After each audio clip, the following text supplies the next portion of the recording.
time, I thought truth would change art. See, I said now art is a big lie somewhere, because if you take any painting and you scratch behind it, you find ego. So I thought that just behind any painting we can put, please look at me. So why should I draw like Rembrandt or Giotto or Botticelli? I just write what they really want to say, please look at me. I have done this, please look at me. So I thought my way of painting would be to tell the truth on a painting. So I can write, for instance, please look at me, or just this painting is 5 meters long or 2 meters. That could be one kind of truth compared, you see. So I had objective truths and subjective truths. That was my kind of work. But when I tell you I don't believe so much in myself, it's true. Because after all, it was easy.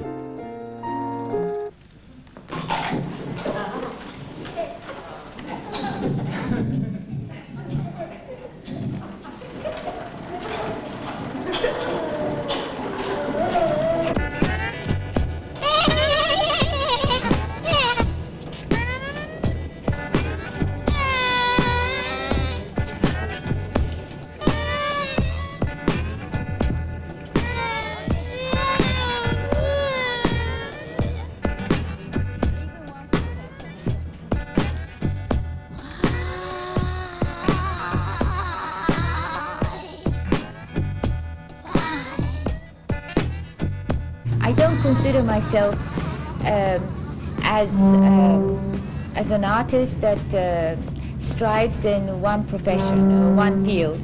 I'd like to think that I have the freedom to choose the media whenever I want to, which media, what media I want to, and just use it to communicate my ideas or message.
True that I was classically trained as a composer, and I enjoyed that a lot.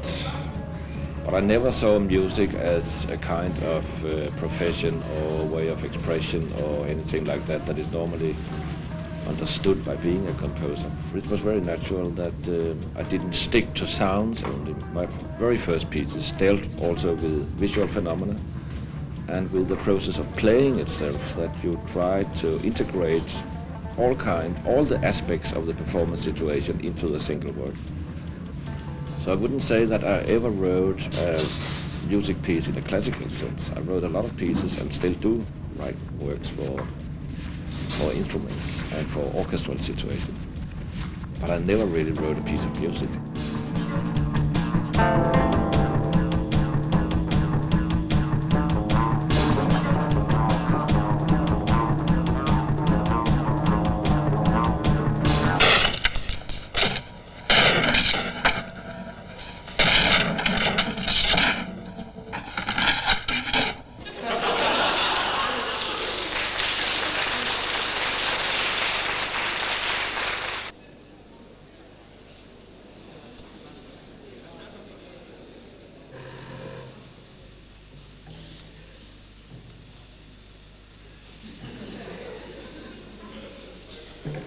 The piano activities itself was actually not designed to destroy a piano with. that, for instance, was not the original intention. As a matter of fact, I was quite shocked when I heard about it. It gave me a lot of pause to think about it. It was definitely a kinetic piece. The idea was that there were roles, which were verbally defined, which was a way of limiting the activity. You don't just take a baseball bat and smash the piano to pieces, but you use it as a way of provoking many different effects and a variety, richness of texture and interest. In any case, my work has always been involved, and piano activity certainly was, with taking the quote-unquote chaos of a large, multiply conceived situation and giving it some kind of shape, some kind of coherence, some kind of order, some kind of purpose.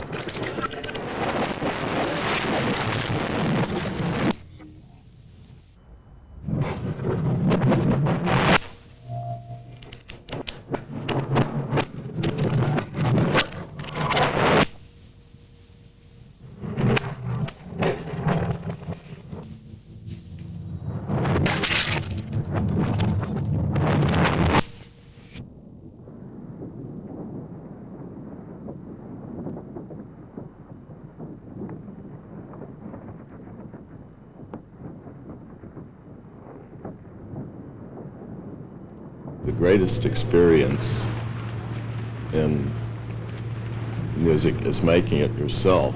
When you're in the audience and hearing it, you only get maybe 50% of the total experience, because there's a lot of it which is just in the kinetic, physical thing of,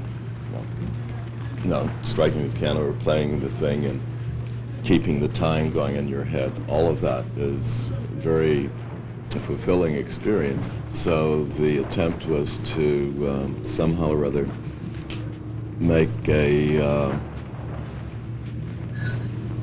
piece or work or a whole opus of work which anyone could be a performer and work with the thing without having to go to music school for 30 years, and start at the age of 6 or something like that. So that piece was a paper piece, and I was looking for an instrument or something or other that anybody could play, and then suddenly it was paper, right? And so with paper you can tear it or shake it or crumple it or rumple it or bumple and blow up paper bags and squash them. And for better or for worse, it became one of the classic Fluxus pieces, which was performed at all the concerts around the world. I heard of later that there was a performance for Japanese television that lasted 6 hours, which I thought was very nice. But that piece really did, in a way, everything that I wanted to do. And it's almost been an anticlimax since then.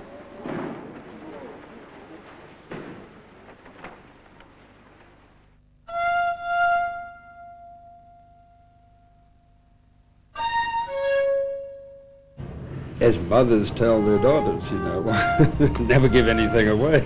And just collectors who collect stuff and keep it for years and years and years suddenly find that the junk has value, And what is an antique shop except something that they're full of something, some few things that didn't get thrown away and should have been thrown away. But I don't think you can do that with art. What you get here, the real Fluxus works that you might see is leftovers of a party. It's like going into a room and you see all the dirty tables and you say, oh, that's it. It isn't it. It's a leftover of it. You might as well clean it up and start another party. People used to throw things at us and burn up our scores as we were holding them and, get out of here. And now you go to something called a Fluxus performance, and the ladies in fur coats, and and if you cough, they applaud, and then they buy what's left over as residual objects, and it's certainly the same feeling. It has no feeling of Fluxus as not only a non-establishment thing, but an anti-establishment force. anybody who claims, who cuts up a poem with scissors, or who takes a paintbrush and throws it on the wall or something like that, that's nostalgia. That's nostalgia. There's no more avant-garde. I mean, we made the most radical criticism that you can make. Fluxus is an attempt which will never succeed. Fluxus is not a hypocritical attempt, but it is an idealistic attempt to pass the Duchamp situation, and we cannot. Because we are in a formal mess. We can do anything we want since Duchamp, but we can't pass Duchamp because there's no shock. Everything is accepted. So the only way to pass Duchamp would be not to become an artist. But not to become an artist on purpose is being an artist, so that is very complicated. I would really pity anyone who didn't know the difference between art and life.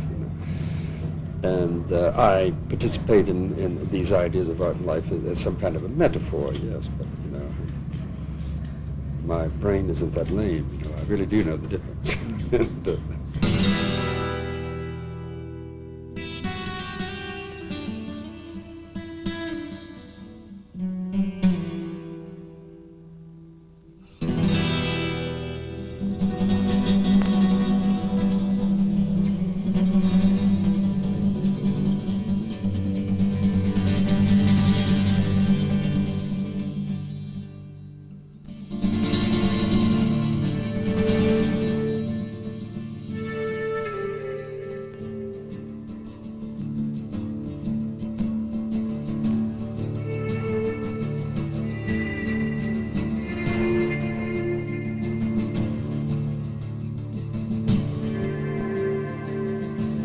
true what some people say that Fluxus starts tomorrow? But I said a long time ago that it had never been invented yet. And you want to invent it? That's what you're trying to do? No, I was hoping that when it finally took place, I would be a part of it. And it didn't take place? Well, something is taking place in these old warehouses here, but it looks more like a painting show than Fluxus exhibition, as far as I'm concerned.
We are very proud of now associate as a Fluxus member or former Fluxus member, president of a small country.